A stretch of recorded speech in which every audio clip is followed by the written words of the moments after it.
Ikatlong yugto tungkol sa kasaysayan ng ekspedisyon ni Ernest Shackleton na Imperial Transantarctic Expedition. Sa nakaraan, masinsinang nag-abala si Ernest Shackleton sa kanyang preparasyon para sa biyahe na kanyang pamumunuan ang pagtawid sa kontinente ng Antarctica. Dalawang partido ang kanyang pinagkaabalahan na inihanda. Isa ay yung kanyang inihanda na papunta sa isang dulo ng kontinente. Ito'y upang maghatid sa mga explorer na tatawid sa kontinente na natakluban ng yelo. Tatawirin nila ang kontinenteng ito. Magmumula sila sa gilid nito sa isang dulo, papuntang sa kabilang dulo. Ang partidong magsasaganap nito ay sasakay sa bapor na Endurance.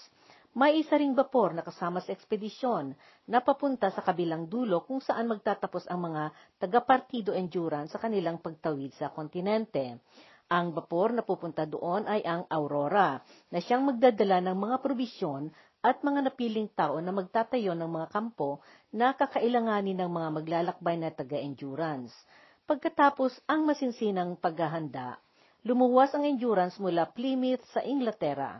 Noong unang araw ng Agosto 1914, upang tutungo muna sa Buenos Aires, Argentina, dahil doon aakyat sa barko ang iba nilang mga kasama sa ekspedisyon. Sa panahong iyon, napaglayag ng Endurance, siya rin ang pagkakaanunsyo ng paghahanda ng militar ng Britanya para sa digmaan. Ito'y dahil sa mga sandaling iyon, ang digmaan ay maaaring puputok sa anumang araw. Ito ay dahil sa araw na iyon, nagdeklara na ang Alemanya ng digmaan laban sa Rusya. 3 araw pagkatapos noon, noong ika-4 ng Agosto, nagdeklara na ang digmaan ang Britanya laban sa Alemanya. Nagtapos na ang ultimatum na ibinigay ng Britanya dito. Ang opisyal na inilabas na dahilan noon ay para protektahan ang Belgium bilang nasyon na walang kinakampihan o tinatawag na neutral. Subalit ang totoong dahilan noon ng Britanya ay ang iwasan ang pagkakatalo ng Pransya, dahil kung mangyari ito, ito na ang siyang magbibigay sa Alemanya ng kontrol sa buong kanlurang Europa o Western Europe. Nasa London pa noon si Ernest sa araw na iyon at dala ng kanyang diwang makabansa, sumulat siya kay Winston Churchill na noon ay sekretaryo ng armada ng Britanya. Inialok niya ang partido ng kanyang ekspedisyon at ang bapor na Endurance, kasama na ang mga probisyon nila na naihanda para sa ekspedisyon. Inialok niya ang mga ito na ipagsilbi sa digmaan, subalit tumanggi si Churchill at ibinili niya na ipagpatuloy nila ang kanilang ekspedisyon. Marahil ang dahilan nito ay ang pag-aakala ng lahat noon ay kung magkakadigmaan man, ito ay baka aabutin lamang ng ilang buwan. May mga naunang napili noon na miyembro ng ekspedisyon na opisyal ng puwersa militar, subalit dahil ramdam nila na tungkulin nila ang magsilbi sa depensa ng kanilang bansa, bumitiw sila sa ekspedisyon at bumalik sila sa pagkakasundalo. Ang mga natira naman sa Endurance ay nagpatuloy na lumarga papuntang Buenos Aires. Sumunod na bumiyahe si Ernest mula Liverpool sa London. Sumakay siya sa bapor ng Correo na nagngangalang Uruguayo noong ika-26 ng Setyembre 1914, patungong Buenos Aires. Doon siya sasakay sa nauna ng lumuwas na Endurance na maghihintay na doon sa kanya. Mula doon sila ay lalayag papuntang Grytviken sa isla ng Timog Georgia o South Georgia para lalapit sila sa kontinente ng Antarctica. Ang South Georgia na tinatawag ding Isla San Pedro ay isla sa timog na bahagi ng karagatang Timog Atlantic at bahagi ng teritoryo ng Britanya. Mula doon sa Timog Georgia o South Georgia, maglalayag silang papunta sa isang bahagi ng Antarctica na Vassal Bay, at ito ay pagkalagpas lamang ng isa pang dagat na tinawag na Weddell Sea.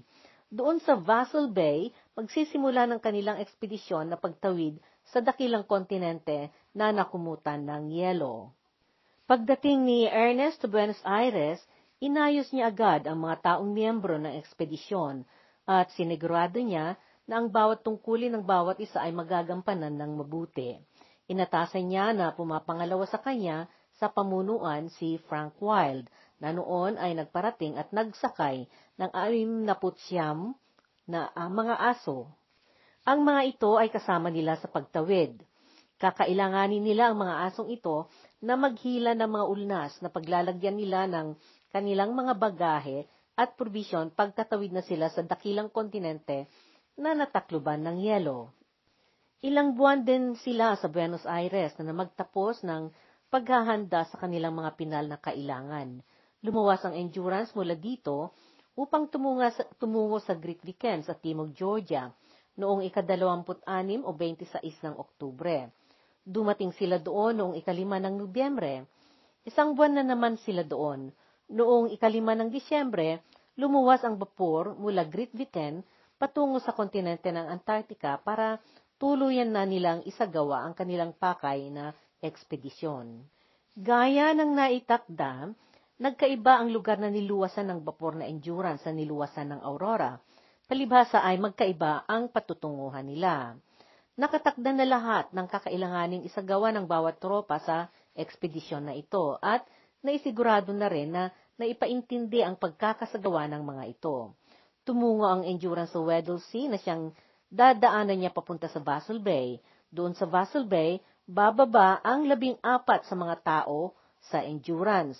Doon din ang pagsisimulan ng 6 sa mga bumaba na 14 na lumargang tumawid. Tatawid sila sa 1,800 milya na distansya sa ibabaw ng kontinente. Dadalhin nila ang 69 na mga aso, 2 ulnas na may motor at ang kanilang mga kailangan sa paglalakbay.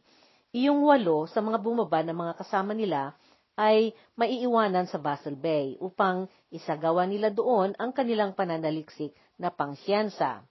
3 sa mga ito ang pupunta sa Graham Land, 3 ang pupunta sa Enderby Land, at 2 ang mananatiling tagabantay sa kampo.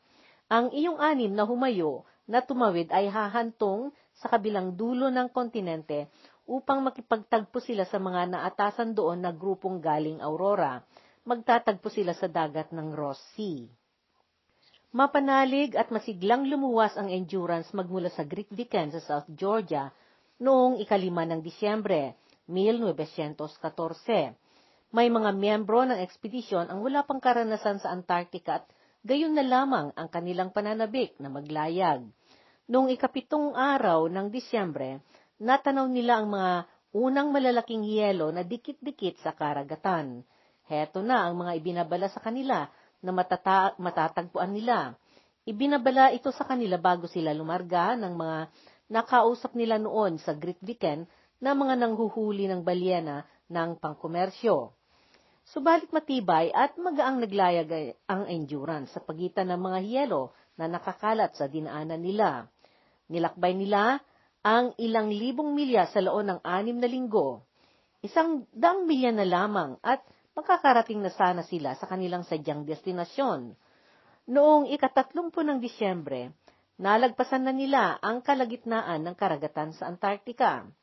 Sa bisperas ng bagong taon, nakahuli si Hudson ng 3 penguin na siyang inihanda ng kanilang kusinero na pagkain para ipagdiwang nila ang Buena Noche ng bagong taon.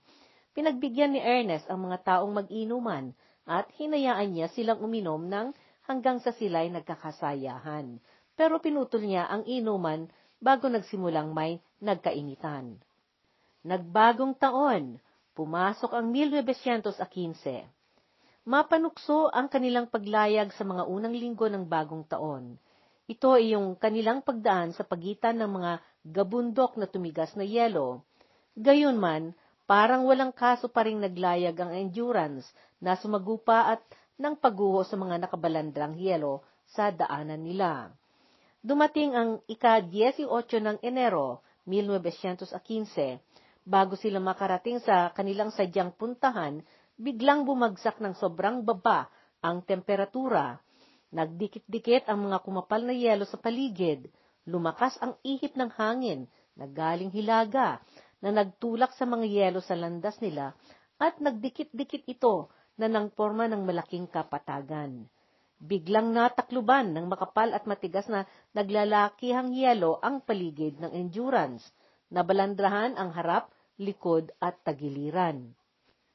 Bagaman ang nguso ng Endurance ay sumukat ng 1 metro at 3 puntos, Ang sukat ng kapal na ito ay naitakdang pangbasag sa makapal na yelo sa tubig.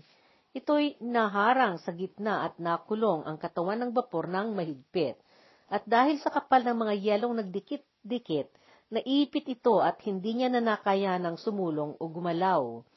Nasa bahagi na sila ng dagat na Weddell Sea, at sa panulat ng isa sa mga kasama nila noon, ang wari niya ay para ng butil ito ng almond na nakadikit sa malagkit na tsokolating karamelo.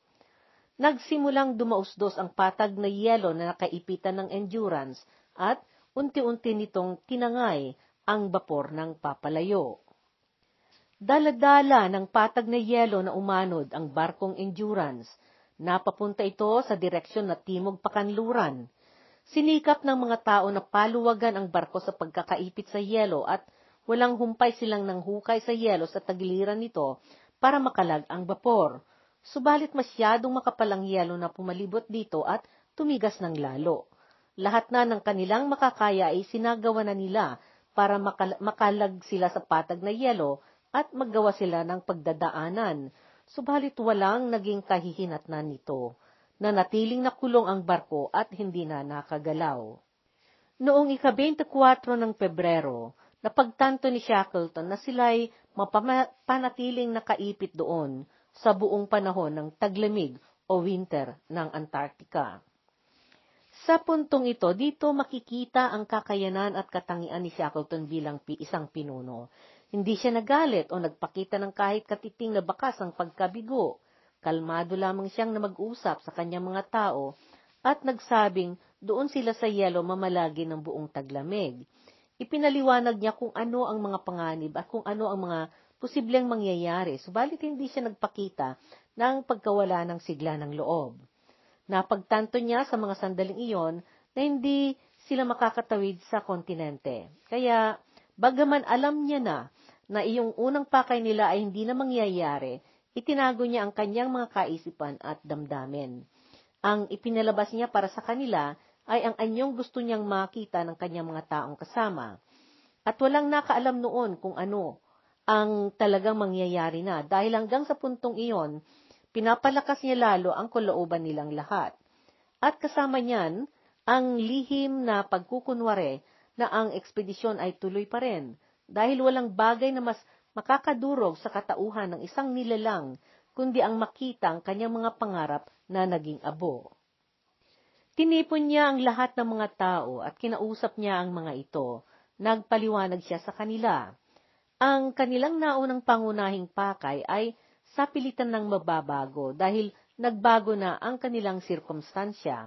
Hindi na paglalakbay na tatawid sa kontinente ang mahalagang sisikapin nilang kakamtan, kundi ang pananatili nilang buhay sa ibabaw ng yelo. Bagaman hindi siya nagpakita ng kahit kaliit-liitang tanda ng pagkabigo o panghina ng kanyang loob, sa sarili niya ay mayroon siyang kaba. Pinababa niya ang kanilang mga daladalang mga aso sa patag na yelo at pinagawa niya sila ng mga bahay na yelo at tinawag nilang mga doglu. Ito'y pinanggaya iyon sa salitang igloo na pangalan ng mga bahay ng mga Eskimo o katutubong mga tribo na naninirahan sa mga pinakamalalamig na bahagi sa North Pole o Arctica. At sa kanilang kusa na pansarili, umalis din ang mga opisyal at mga siyentipiko mula sa doon sa nabilad sa niyebe na bahagi ng bapor na siyang kanilang kinaroroonan. Lumipat sila sa mas ligtas at natago sa mga elemento na sulok. Pinangalanan nila ang nilipatan nilang hilera ng mga makikipot na mga kwarto ng The Ritz na pampalubag sa kanilang mga loob. Pinanglibang nila sa kanilang mga sarili ito dahil ang The Ritz ay pangalan ng hotel na simbolo ng luho, karangyaan at alta sosyedad sa Inglaterra. Sa mga tiyempong iyon, maliban sa mga aso, nagpatuloy pa rin silang nanirahan sa loob ng naipit na bapor. Nanatili namang tumira ang mga trabahador na marinero sa kanilang tago na sulok sa Endurance. Alam na alam ang kahusayan ni Ernest na makisalamuha at makisama sa mga tao. Matataas man o mababangkaraniwan ang mga ito, sinikap niya na hindi nababaliwala o napapabayaan ang mga trabahador at isinigurado niya na noong namigay sila ng mga pansuot na panlamig. Ang mga ito ang naunang nabigyan ng mga ito. At gayon din na dahil sa estado ng kanilang bapor, ay hindi na nila maisilbi ang kanya-kanyang tungkulin na dati nilang ginagampanan, pinahinto na niya ang mga ito na nagbantay sa gabi. At sa tiyempong nasa loob pa sila ng bapor na nakatira habang nakaipit ito sa yelo, pinapare-pareho niya silang lahat na nagtrabaho at nagsagawa ng mga kakailanganing gagawin sa loob ng bapor. Sinikap nilang inayos ang radyo nila para magsagawa ng komunikasyon, subalit wala na ring nangyari. Ang mga dala-dala nilang mga kagamitan ng komunikasyon para pangtawag ng tulong ay hindi na nakapagsilbi dahil sa layo ng kanilang kinaroroonan. Subalit kahit pa siguro na nakaparating sila ng tawag ng tulong sa Inglaterra sa pamamagitan ng radyo, ang hindi nila alam noon ay ang digmaan na naideklara noong sila'y lumuwas ay nangyari ng naging malaki. Kaya maaring pahirapan na may maipapunta sa kanilang bapor dahil lahat ng bapor noon ay gamit na sa digmaan. Naalala ni Ernest iyong nalaman niyang pangyayari tungkol sa isang barko noon na nagngangalang Deutschland, 3 taon na ang nakalipas. Gayon din ang nangyari sa bapor na ito, nabitag ito sa yelo, subalit pagkaraan ng 6 na buwan, lumuwag ang mga yelong ng ipit dito at nakabalik ang Deutschland sa South Georgia. Ito yung barko noon na pinamunuan ng Aleman na si Wilhelm Filchner, isang opisyal ng militar ng Alemanya na nakilala noon sa pagiging adventurero na naglakbay sa pamamagitan ng lakad at pagsakay sa kabayo sa Rusya, China at Tibet. Ginusto noon nitong magtayo ng reputasyon bilang explorer at gusto niya noong alamin kung may kanal na magkonekta ng Weddell Sea at Ross Sea. Naisip ni Ernest na baka gayon din sa nangyari sa Deutschland ang mangyayari sa kanila. Ipinalangin niyang gayon nga sana, nang sa ganon ay magagawan niyang mag-ayos ng pangalawang pagsasagawa ng kanyang unang pakay na nabigo. Magagawa niyang magplano muli na magsagawa ng ekspedisyon sa darating na susunod na tagsibol. Hinintay nilang lumuwag ang mga naglalakihang yelo upang makaalpas ang Endurance. Sa huling araw ng Pebrero 1915, lalong tumindi ang lamig at lalong tumindi ang pagkakaipit ng Endurance sa yelo na lalo nang tumigas at kumapal. Dumaan ang mga maraming buwan, napasama sa agos ang patag na yelo na nakaipitan nila at dinala sila sa kalagitnaan ng dakilang karagatan. Lalo nang tumindi ang peligro na kinalalagyan nila at lumaki na ng lumaki ang tumitigas na yelo sa paligid nila. Sa buwan ng Mayo, patuloy silang naaanod na napapatungo sa direksyong Hilaga. Mag-aapat na buwan ang lumipas at dumating ang tiyempo ng tagsibol sa Antarctica o Antarctic Spring. Umasa sila na baka ito na ang makapagbukas ng kumpul-kumpul ng yelo, bagaman walang panigurado na mapapakawalan ang bapor. Dala ng mga panukalang naglalaro sa kanyang kaisipan, nagplano si Ernest ng iba nilang maaring pupuntang lalansadan at kahit hindi na sa Vassal Bay. Batid ni Ernest ang peligro ng maaring pagdidepresyon ng mga tao sa panahon na iyon na nakulong sila sa yelo kung wala silang mga ginagawa. Kaya habang hinintay nila ang pagbukas ng yelo, hinimok niya ang mga ito na salit-salitan nilang ilakad ang mga aso. Mag-ehersisyo sila at maglarga silang gumala sa malalapit na kapaligiran na yelo at nang mapanatili nila ang kanilang lakas at tibay ng kanilang kalusugan. Nagpatuloy sila ng paggawa ng kung ano-anong pagkakaabalahan at naglaro sila ng sport sa yelo. Ang iba ay lumargang ng huli at namaril ng mga hayop na maaari nilang gawing pagkain. Hinati-hati niya sa 6 na grupo ang 69 na mga aso. Ipinamahala niya ang bawat grupo ng tag-isa kina Wild, Crean, McLean, McIlroy, Marston at Hurley upang sanayin nila ang mga ito. Noong nadagdagan ang bilang ng mga aso dahil nanganak ang aso na si Sally, ginawa nilang 7 ang grupo ng mga ito. Ang mga naatasang mamahala sa mga aso ay kanya-kanya rin silang nag-alaga at nagpakain sa mga ito. Malaking bagay noon sa kanila ang pang-aaliw sa sarili na may kasama silang mga aso na inaalagaan. Malimit na nakisali ring nakipagsalita ng iba na humawak sa mga aso sa patag na yelo. Noong buwan ng Hulyo, nagkabitak ang yelo na nangipit sa Endurance, subalit hindi nito binitiwan ang bapor. Noong dumating na naman ang taglamig, dumagsa ang mga hindi napaghaanda ang mga panganib sa kanilang pagtira sa ibabaw ng yelo. Noong buwan ng Agosto, dumating ang malakas na hangin na galing timog kanluran at nagsimulang matunaw ang mga naglalakihang yelo sa gilid ng bapor. Itinulak ng malakas na ihip ng hangin ang mga yelo na bahagi ng namuong yelo sa ilalim ng tubig at napatumbang patagilid ang Endurance. Dumating ang bagyo ng nyebe sa mga buwan ng Agosto at sa Setyembre at natagtag ng husto ang bapor. 9 na buwan na silang napapaanod sa kanilang kinaroroonan na makapal na yelo. Noong ika-30 ng Setyembre, pigang-piga na ang Endurance sa makakapal at nagtitigasang yelo. Noong Oktubre na, napalayo na sila ng humigit kumulang sa 1,186 na milya. Nakakadagdag pang ligalig na ang kakulangan ng kanilang probisyon na inuunti-unti na nilang ipinangkabubuhay. Nasa lugar sila ng 346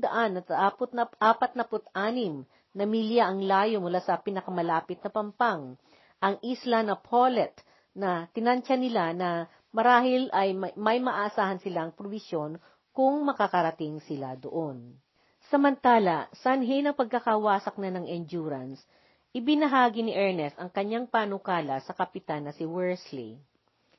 Hindi na makakayanan ng baporito, kapitan, wika ni Ernest.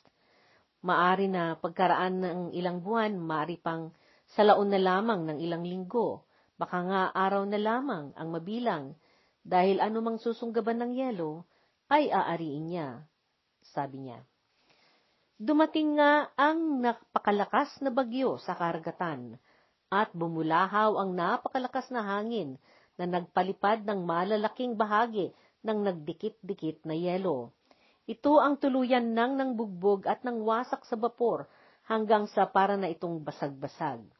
Noong ika-24 ng Oktubre, nagbagsakan ang mga malalaking yelo na nangipit at nangyupi sa katawan ng bapor at naglagutukan ang mga nababasag nitong mga bahagi.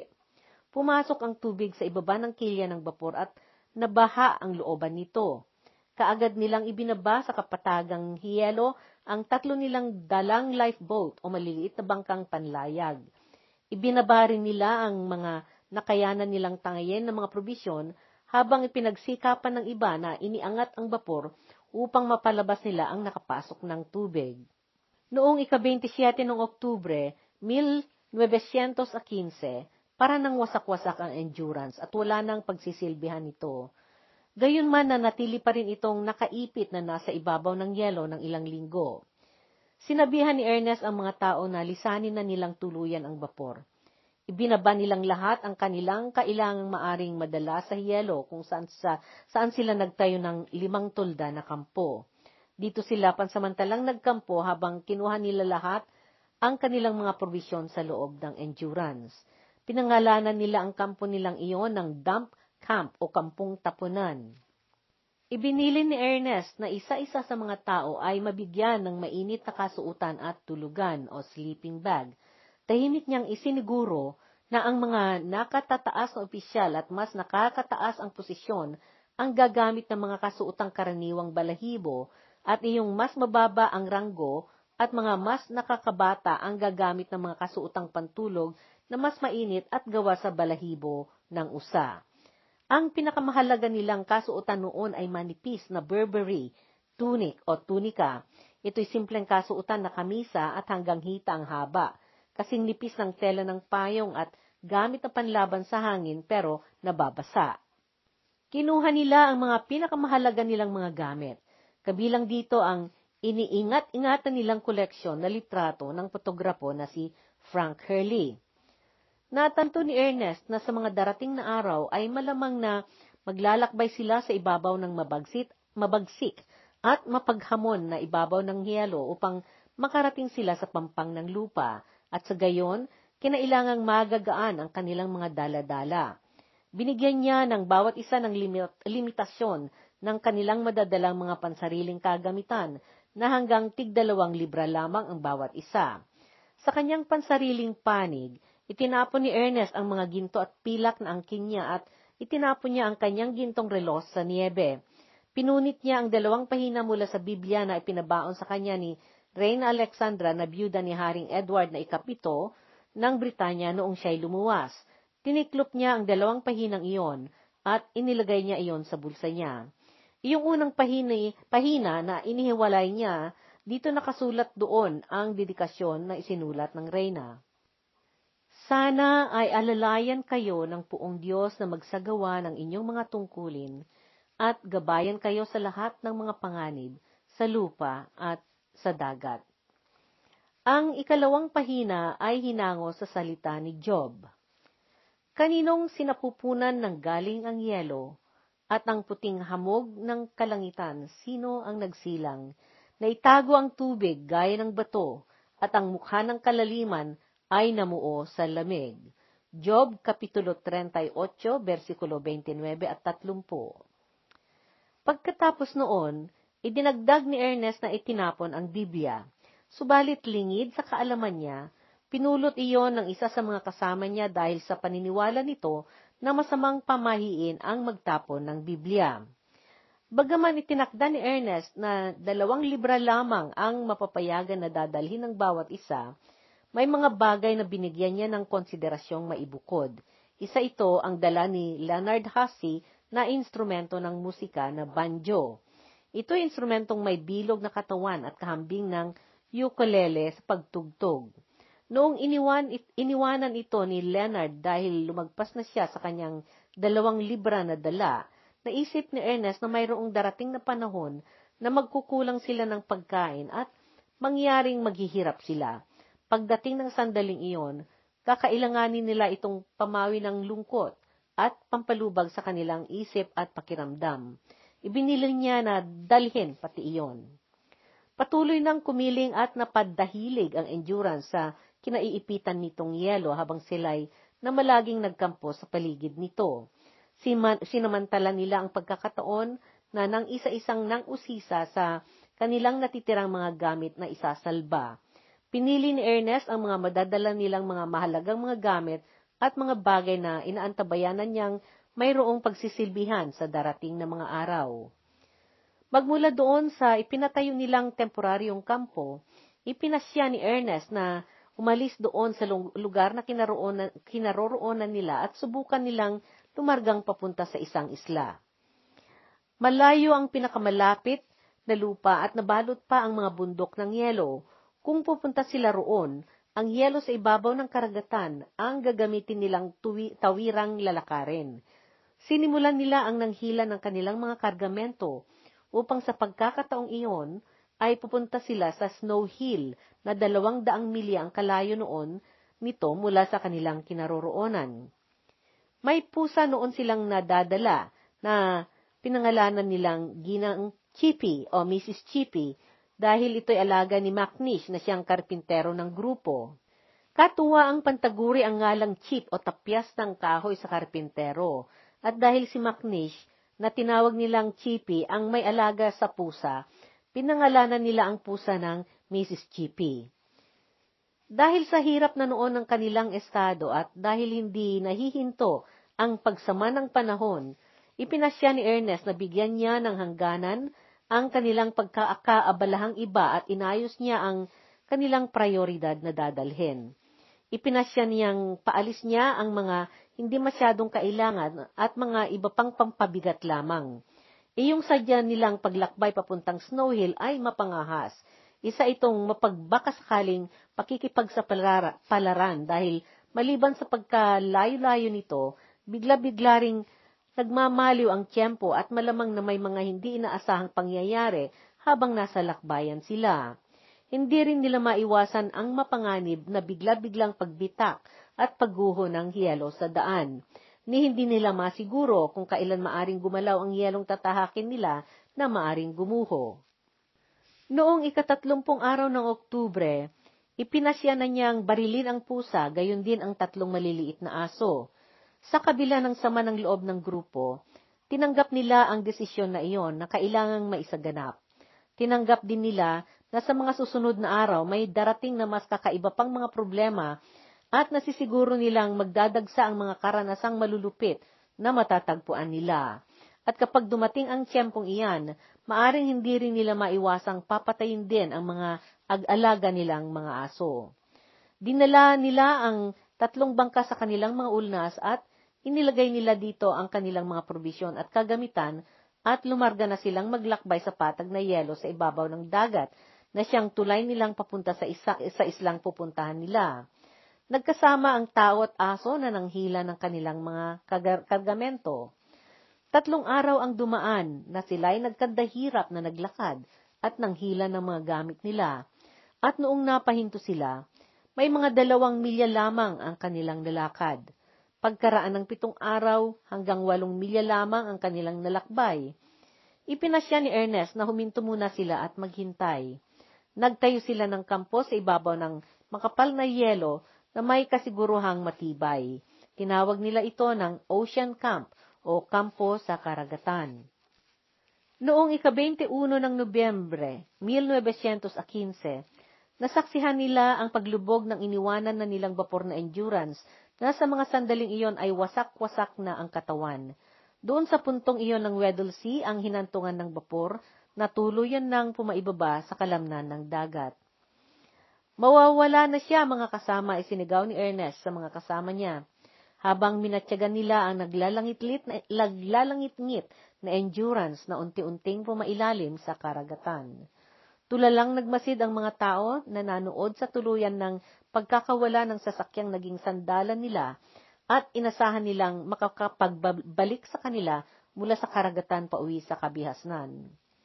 Kung masyadong masama ang loob ni Ernest, ipinagpatuloy niyang pinalakas ang kanyang kalooban. Hindi niya ipinaramdam kahit kanino ang lubos niyang pagkabigo. Sa halip, sinikap niyang pinanatili ang sigla ng kanyang isip. Nawala man ang bapor, mayroon pa rin silang 3 maliliit na bangka na maaari nilang asahang magamit para makaalis sila sa yelo sa gitna ng karagatan. Naituon lahat ng pag-asa ng mga tao kay Ernest. Sa gayong panahon, nakita nila ang tibay ng kanyang loob at pare-pareho silang sumunod sa kanyang mga desisyon. Nakasalalay ang kanilang paniwalang makakaligtas sila sa kanya. 1 buwan ang nakaraan mula lumubog ang Endurance. Naringgan ng kanyang mga kasama si Ernest na nagsabi, "Bapor wala na, naipong probisyon ubus na, ngayon uuwi na tayo." Na magpatibay sa loob niya ang malaking tiwala sa kanya ng mga tao. Tinanggap niya na napabago na ang kanyang misyon, at ang misyong ito ay ang kakayanin niyang iuwi silang lahat ng walang kulang. Marahil na bagaman mapait sa pakiramdam ni Shackleton ang nakapanlulumong pangyayari, iyon lamang ang kanyang nasambit. Walang drama at wala ring bahid ng anumang niluloob. Sa karaniwang nilalang, ang pagwalay ng iyong sarili sa pagkabigo ay pwersang pinagkakapinsalaan ng marami.